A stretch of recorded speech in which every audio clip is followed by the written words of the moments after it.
안녕하십니까. 디모데후서 등반에 참여하신 여러분들을 환영합니다. 오늘 말씀은 디모데후서 사도 바울의 순교 직전에 쓴 마지막 서신서입니다.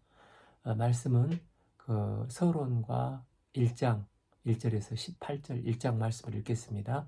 요절 12절 이로 말미암아 내가 또 이 고난을 받되 부끄러워하지 아니하면 내가 믿는 자에게 내가 알고 또한 내가 의탁한 것을 그날까지 그가 능히 지키실 줄을 확신함이라. 디모데에게 보낸 두 번째 목회의 서신인 디모데후서는 성경에 기록된 사도 바울의 13개 서신을 약 17년간 기록했는데 그 중에 마지막에 쓰여진 서신서가 디모데후서입니다. 사도 바울은 AD 60년에서 62년경 로마 감옥에서 1차 투옥됐다가 잠시 약 4년 동안 자유를 얻어서 마게도니아, 소아시아 지중해 지역에서 전도 활동을 합니다.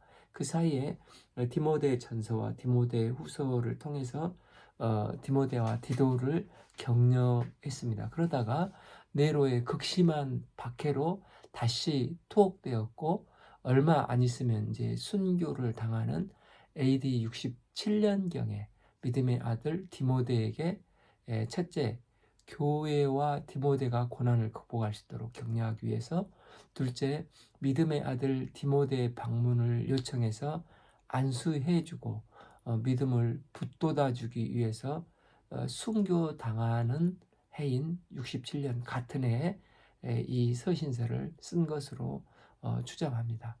이 바울은 커다란 바윗돌 같은 곳에서 목을 대고 도끼 같은 것으로 탕쳐서 순교했다고 전해지고 있습니다.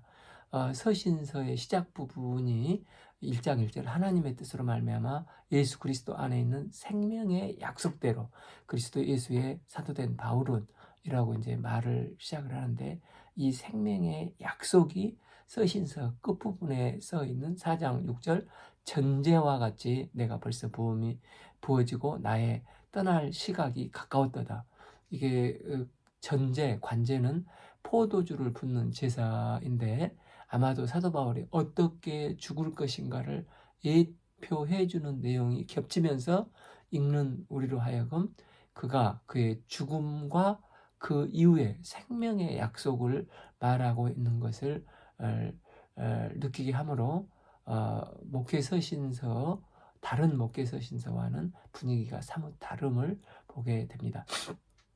디모데는 바울이 자유에 머밀 때 순회하다가 에베소를 돕도록 그곳에 남겨두었습니다. 디모데는 이 시기에 다시 로마 감옥에 투옥된 사도 바울의 사형 집행이 다가오는 것을 알고 있었고, 이로 인해서 의기소침해서 사도 바울에 대한 사랑과 그리움으로 가득했습니다. 디모데후서 1장 4절 내 눈물을 생각하여 너 보기를 원하면 내 기쁨이 가득하게 하렵니다. 디모데를 향한 사도 바울의 애틋한 심정이 디모데후서의 글에 잘 묘사되어 나오는 것입니다. 그래서 힘들어하는 디모데를 향해서 사도 바울은 1장 8절에서 너는 내가 우리 주를 증언함과 또 주를 위하여 갇힌 자 된 나를 부끄러워하지 말고 오직 하나님의 능력을 따라 복음과 함께 고난을 받아라 라고 강력하게 조언을 합니다. 아마 성경에 나오는 디모데의 성격은 여리다는 것을 추정할 수 있습니다. 그러기에 사도 바울은 그를 향해서 두려움을 이기고 담대하게 복음과 함께 고난을 받도록 권면을 하는 것입니다. 복음을 위해 충성된 사람을 세워 그 일을 감당하는 것이 중요했습니다. 그래서 진리의 말씀으로 이렇게 분별할 예수 그리스도의 좋은 군사로 영적 무장되고 각기 귀 쓰임받는 거룩한 그릇으로 준비되어서 귀하게 주 안에서 귀 쓰임받기에 합당한 그릇이 되어함을 디모데후서에서 권면합니다.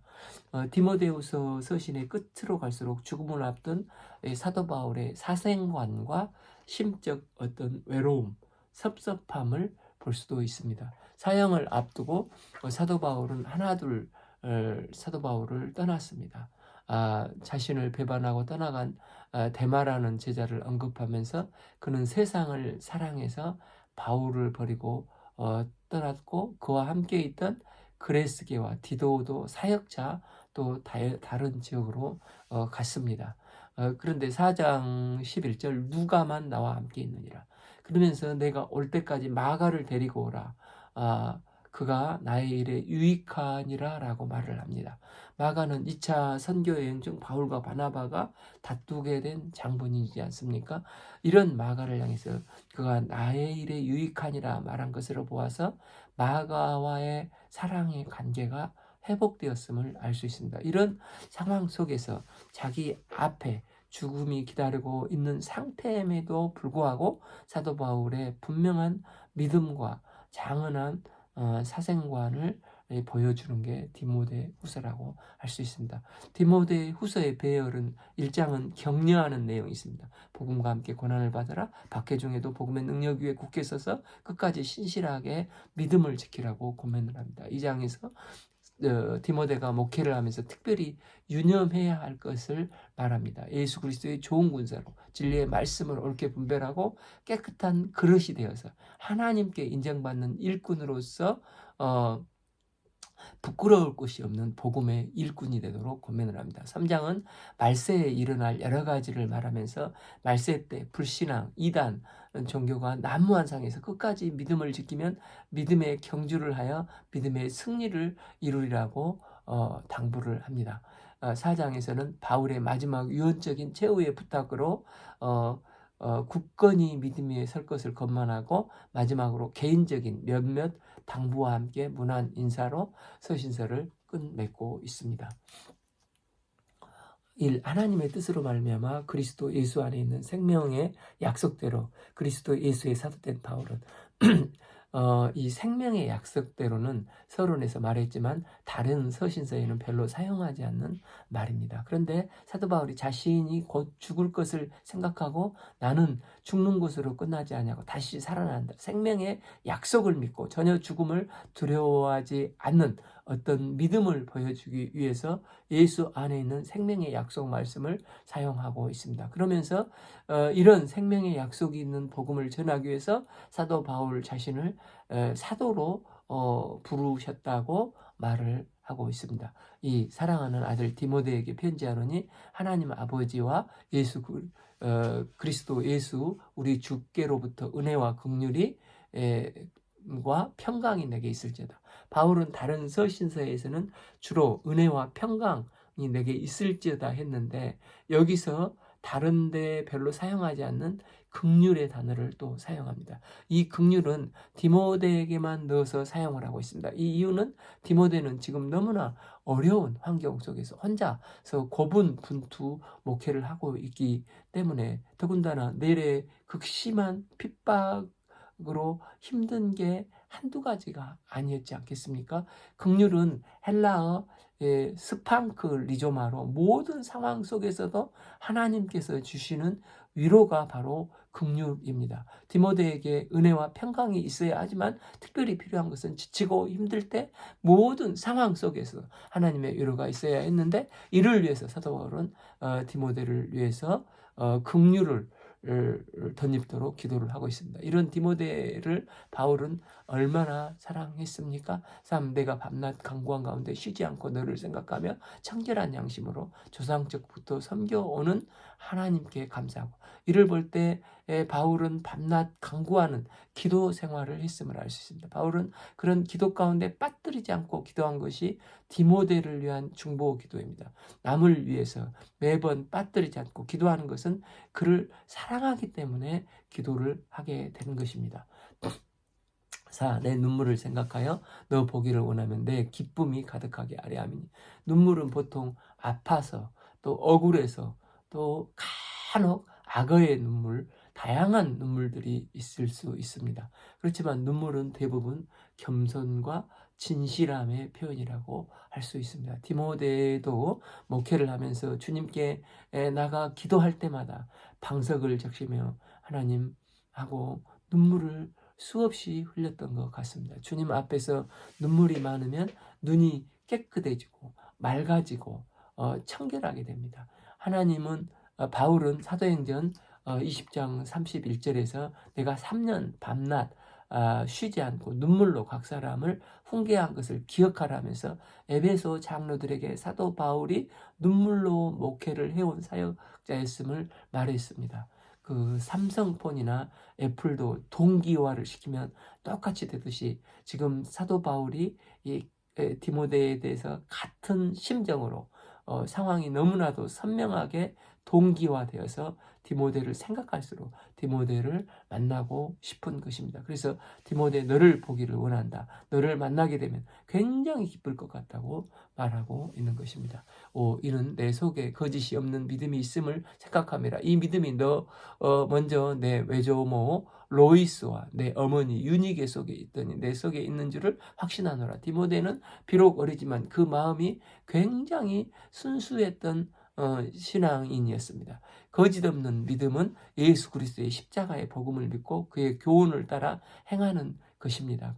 이런 거짓 없는 믿음이 나의 구원뿐만 아니라 다른 사람의 구원에도 참으로 유익합니다. 디모데에게 있는 이 거짓 없는 믿음이 바울에게도 기쁨이 되었다는 것입니다. 바울이 굳이 외조모 로이스와 어머니 유니게를 말하면 그만큼 부모의 역할이 중요하다는 것입니다. 믿음의 유산만큼 소중한 유산이 없고 예수 믿게 하는 부모와 조부모가 최고의 부모가 되는 것입니다.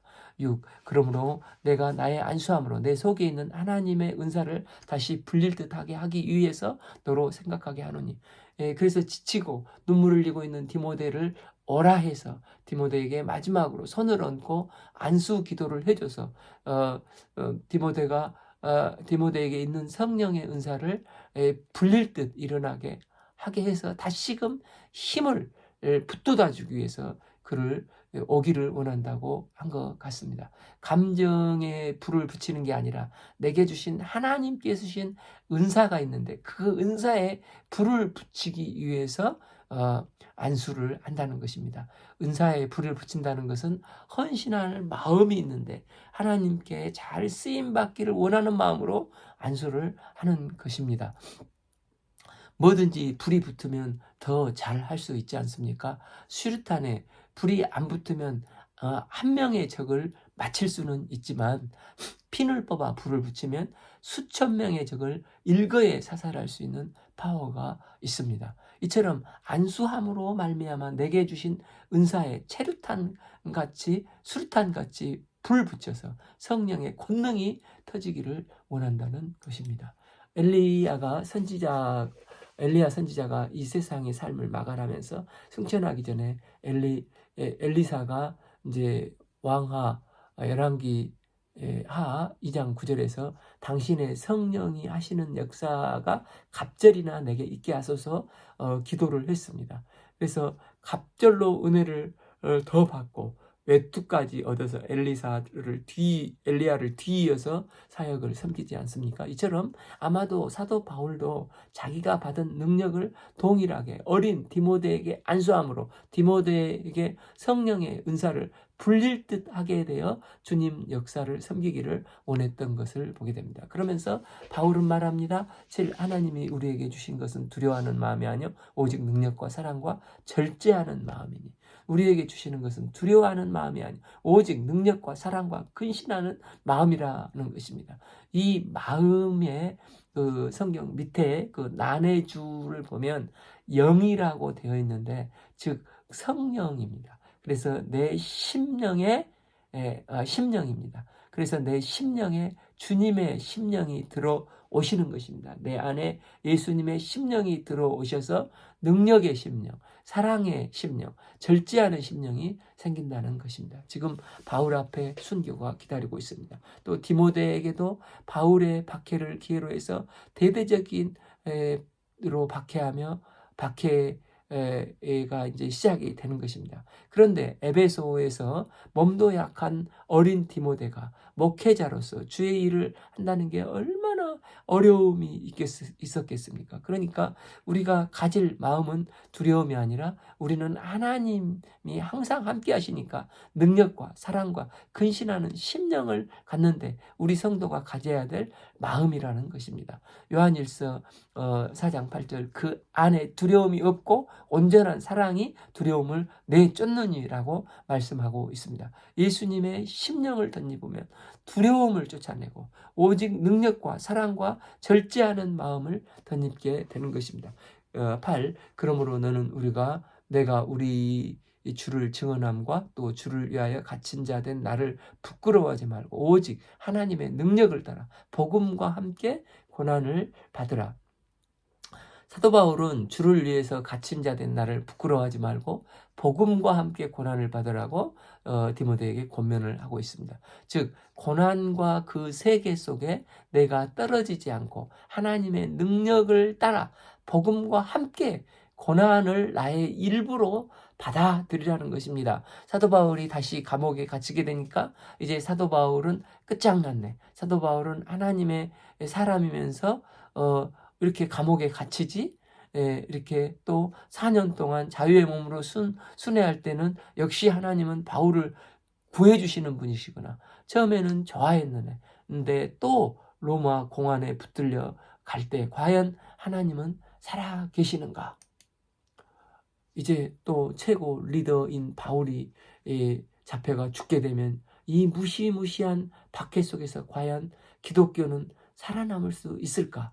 이런 많은 사람들이 신앙의 회의와 불신에 빠지고 예수 믿는다고 해서 복 받기는커녕 맨날 고난만 당하고 나도 붙들리면 저렇게 고난받다 죽을지 몰라 하면서 나도 떠난다 하면서 많은 사람들이 예수 믿는 것을 부끄럽게 여기고 하나둘 다 떠나가 버린 것입니다.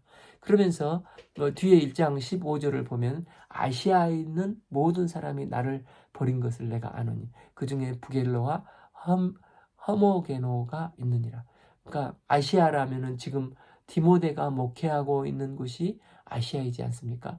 에베소에 있는 바울을 알았던 사람들이 야 사도 바울도 별것 없구나. 또 감옥에 갇혔어. 이제 죽게 됐구나. 그러면서 아시아에 있는 사람들도 신앙을 저버리고 떠나버렸다는 것입니다. 이런 상황을 지금 현재 아시아에서 사역하고 있는 디모데가 가장 잘 알고 있었지 않겠습니까? 그러니까 디모데가 너무 낙심이 될 수가 있고 두려움에 빠질 수가 있는 것입니다. 바울도 이런 모습에 자신의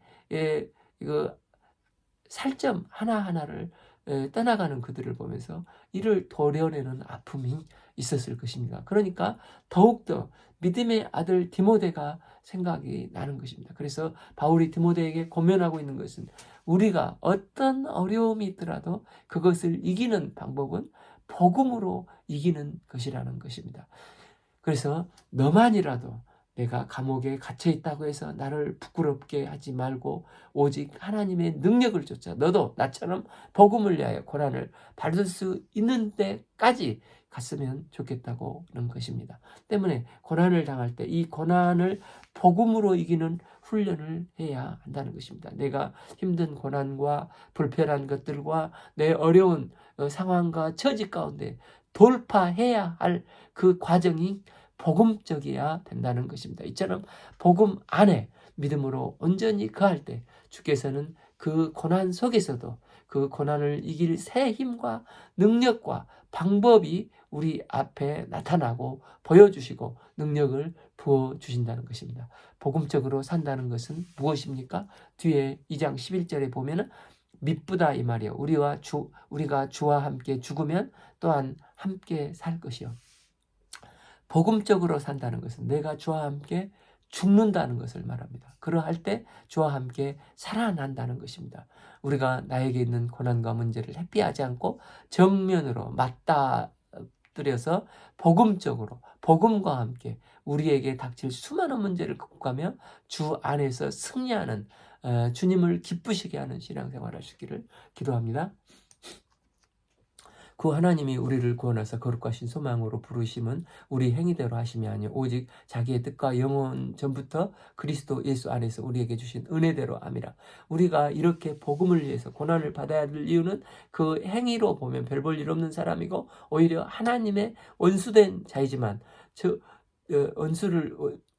원수된 자로서 저주받아 마땅한데 하나님께서 웬 은혜인지 모르겠는데 하나님께서 영원 전부터 그리스도 안에서 나를 택해 주셔서 이 은혜를 부어 주셔서 구원해 주셨다는 것입니다. 성경에서 부르심은 크게 이제 두 단계로 구분하기도 하는데 우리가 하나님은 모든 영적 죽음에 얻은 상태에 있는 우리를 예수 그리스도를 통해서 사망에서 생명으로 옮겨주셨다. 이것을 1차 소명이라고 합니다. 2차 소명은 사명이라고 부르는데 구원받은 백성들에게 하나님의 뜻을 이루며 충성하며 살도록 하는 사명을 주시는 것입니다. 이로 우리를 부르신 근원에 하나님의 뜻이 있고 그 다음에는 그 뜻대로 살아가야 될 사명이 있다는 것입니다. 사실 이 첫째 부르심과 이 부르심의 사명의 부르심은 뚜렷한 구별점은 없고 하나님께서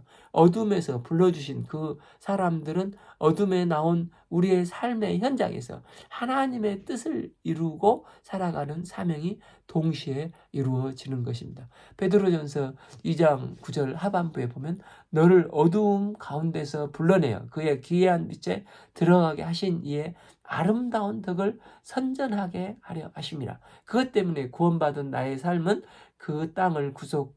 이 땅을 구속하자 하시는 하나님의 구속의 계획과 관련이 있어야 한다는 것입니다. 때문에 은혜는 하나님께서 나에게 베풀어 주신 호의, 즉 좋은 마음이십니다. 하나님께서 우리에게 은혜를 베풀어 주실 때 하나님께서 우리를 좋은 마음으로 우리를 대해 주셨습니다. 때문에 우리가 은혜를 누리고 충만하다는 것, 좋은 마음으로 다른 사람을 대하는 모습이 반드시 뒤따라야 한다는 것입니다.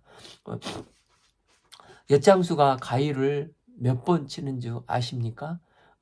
엿장수 마음대로입니다. 이렇듯 하나님은 은혜를 마치 엿장수 마음대로 하듯이 은혜를 주시고 말고 하시는 분이 아닙니다. 물론 우리가 하나님 앞에 은혜를 달라고 간구해도 하나님은 은혜를 안 주실 수 있는 주권자가 되시는 분이십니다. 그런데 하나님께서 은혜를 주시는 근거는 하나님의 가장 중요하고 고유의 성품과 속성의 근거를 두시고 하나님의 은혜를 베푸시고 하나님의 선하심을 베푸시는 것입니다. 긍휼, 은혜, 인자 이 모든 하나님께서 우리에게 베푸신 단어들의 핵심은 하나님의 선하심에서 나오는 표현이라 할 수 있습니다. 하나님이 선하시기 때문에 우리에 대한 호의의 마음이 나오시는 것입니다. 그래서 우리가 하나님의 은혜를 덧입게 되면 하나님의 선하심을 만나게 되고 하나님의 선하심처럼 우리도 변화가 되어서 이 선하심을 알게 되면 우리는 베스트에 최선의 것을 드리고 싶어하고 또 그래서 이웃들에게 이 하나님의 선하심을 드러내는 삶을 살아가야 하는 것입니다. 또한 이제는 우리 구주 예수 그리스도의 나타나심으로 말미암아 나타났으니 그는 사망에서 패하시고 복음으로써 생명과 썩지 아니할 것을 드러내신지라. 우리가 고난받을 수 있는 이유는 예수님께서 십자가에 못 박혀 죽으셨습니다. 그러나 그 죽음으로 사망을 패하시고 복음으로 생명과 썩지 아니할 것을 드러내셨습니다. 그러니 바울은 이 박해로 받은 고난 속에서 죽을 게 훤히 보이지만 죽는 것으로 끝나지 아니하고 부활의 첫 열매 되신 예수님처럼 썩지 아니할 부활 생명, 부활 영광을 입게 될 것이라고 생각하니까 고난받는 것이 결코 두렵지 않고 죽음을 당하는 것도 결코 두렵지 않고 겁이 안 나는 것입니다. 그래서 다른 성경에서 바울은 고백하기를 로마서 8장 18절 생각하건대 현재의 고난은 장차 우리에게 나타날 영광과 비교할 수 없도다라고 고백을 했습니다. 바울의 눈에는 너무 선명하게 이것이 보이기 때문에 고난 그까짓 것 전혀 문제가 안 된다는 것입니다. 그래서 이런 마음을 디모데에게 주기 위해서 디모데야 우리는 은혜로 구원받지 않았느냐, 그리고 우리가 받는 복음은 썩지 아니하고 생명의 부활로 일어날 놀라운 능력의 말씀이 아니냐, 그러니 우리가 이렇게 주님의 복음을 위해서 고난을 받는 데까지 나가자는 것입니다. 왜 이렇게 복음을 위해서 복음과 함께 고난을 받을 수 있느냐 하면은 11 내가 이 복음을 위하여 선포자와 사도와 교사로 세움을 입었기 때문이라는 것입니다. 사도 바울 자신도 복음을 위해서 반포자, 사도, 교사로 세움을 받았는데 디모데 너 역시 반포자요 사도와 교사가 아니겠냐는 것입니다.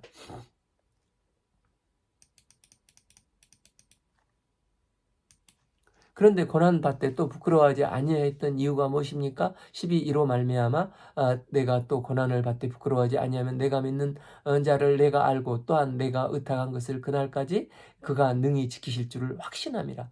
옛날 개역 한글은 나의 의뢰한 자를 내가 알고 또 나의 의탁한 것을 그날까지 제가 능히 지키실 줄을 확신함이라 했습니다. 지금 하나님이 사도 바울에게 복음을 전하라고 의뢰하고 부탁을 했다는 것입니다. 의뢰받는 사도 바울은 자기에게 이런 일감을 주신 분이 누구신지를 너무나 분명히 알기 때문에 자신에게 맡겨주신 일감이 너무나 영광스러운 것입니다. 바울이 아는 의뢰한 분은 누구십니까? 우리가 디모데 전서에서 읽었듯이 디모데 전서 6장 15, 16 기약이 이르면 하나님이 그의 나타나심을 보이시리니 하나님은 복되시고 홀로 한 분이신 능하신 자이시며 만왕의 왕이시며 만주의 주이시며 16 오직 그에게 죽지 아니함이 있고 가까이 가지 못할 빛에 거하시고 아무 사람도 보지 못하였고 또 볼 자가 없는 자니 그에게 존귀와 영광을 돌릴지어다. 아멘. 이 전능하신 하나님께서 바울에게 복음을 의뢰하신 분이십니다. 세상에 어느 누가 복의 근원이 되실 수 있습니까? 홀로 한 분 능하신 분이 있다면 그분은 오직 하나님 한 분이십니다.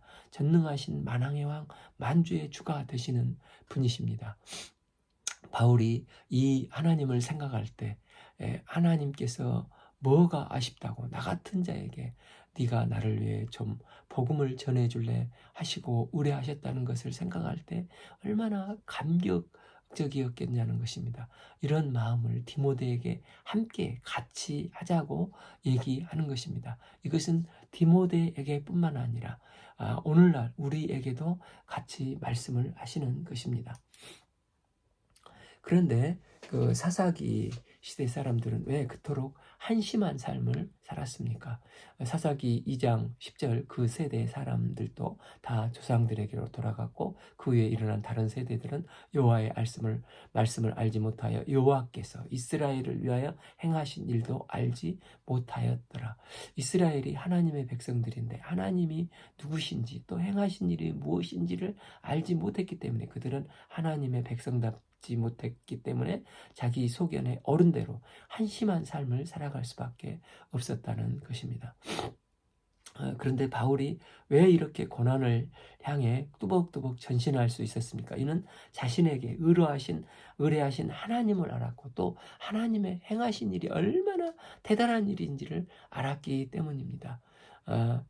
그래서 바울은 이 마음을 에베소에서 지금 힘들게 목회하고 있는 디모데에게도 너도 이런 마음을 갖고 있었으면 좋겠다는 것입니다. 13 너는 그리스도 예수 안에 있는 믿음과 사랑으로 내게 들은 바 바른 말을 본받아 지키고 말씀 들은 것이 있으면 잘 기억하는 것도 중요하지만 말씀을 지켜 행하는 게 중요하다는 것입니다. 이렇게 지킬 수 있는 비결이 무엇입니까? 14 우리 안에 거하시는 성령으로 말미암아 내게 부탁한 아름다운 것을 지키라. 내 힘으로 지키려 하면은 안 되지만 내 안에 내주하시는 성령님이 도와주시고 변호해 주시고 카운셀러가 되어 주시면 성령으로 말미암아 할 수 있다는 것입니다. 내 힘으로 말씀을 지키면 자꾸 넘어질 수 있습니다. 그러나 성령께서 조명해 주시면 성령 하나님은 힘 주시고 능력 주시고 은사를 불릴 듯이 일어나게 해주사 그 일을 능히 감당할 수 있게 해 주십니다. 그러면서 디모데가 낙심할까 봐 또 말을 합니다. 15 아시아에 있는 모든 사람이 나를 버린 일을 내가 아나니 그 중에 부겔로와 허모게노도 있느니라. 성령의 종몽하심 속에 우리 인생길이 힘들에서도 우리 인생길이 힘들 때가 있습니다. 사도 바울은 1차 투옥 때는 가택연금과 같은 감옥 생활을 했습니다. 그러나 2차 투옥 때는 그때 감옥이 아니었습니다. 로마 시대 최악의 감옥은 바위를 구멍을 파서 만든 감옥으로 돌덩이가 다 있는 감옥이어서 엄청나게 겨울이 되면 추웠다고 합니다. 이런 곳에 바울이에서 수감되어서 AD 67년경 순교한 것으로 지금 순교 직전에 있는 것이 아닙니까?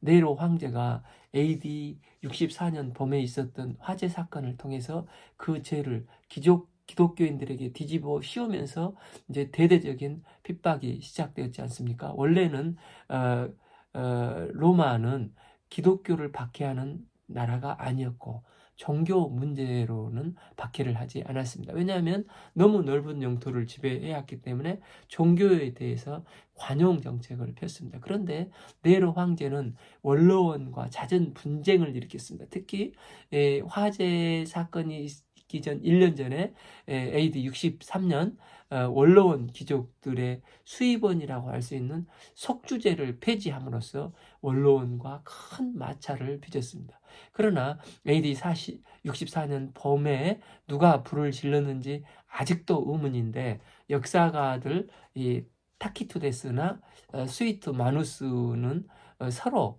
좀 다르게 기록하고 있는데 어쨌건 로마의 어마어마한 화재 사건이 일어난 것입니다. 로마에 이 엄청난 큰 화재가 일어났고 누군가는 책임을 져야 될 상황에서 원로원이 소문을 내기를 네로가 이 광증 때문에 로마에 불을 지르고 그 불을 보면서 시를 썼다고 네로를 공격을 했습니다. 네로가 정치적으로 위기에 빠지니까 자신의 정치적인 위기를 타개하기 위해서 그 희생양으로 그리스도인들에게 이 책임을 돌려서 그리스도인들이 화재의 원인으로 뒤집어 쓰임받게 되는 것입니다.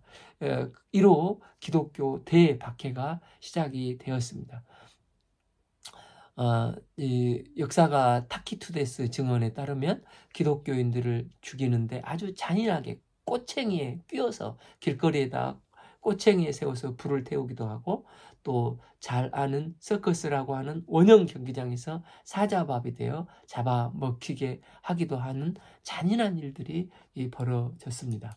그 와중에 기독교 지도자들이 로마로 잡혀오게 되는데 대표적인 사람이 베드로와 바울이었습니다. 이 로마에서 압송되어서 그곳에서 순교를 당하게 된 것입니다. 이런 사회적으로 최고 힘든 분위기였을 때 이런 살벌한 박해사회에서 살기도 힘든데 또한 이때 아시아에 있는 모든 사람이 나를 떠났고 그 중에 허겔레모 부겔로와 허모게노도 있었습니다. 또 디모데는 몸이 젊었고 또 몸이 매우 약했습니다.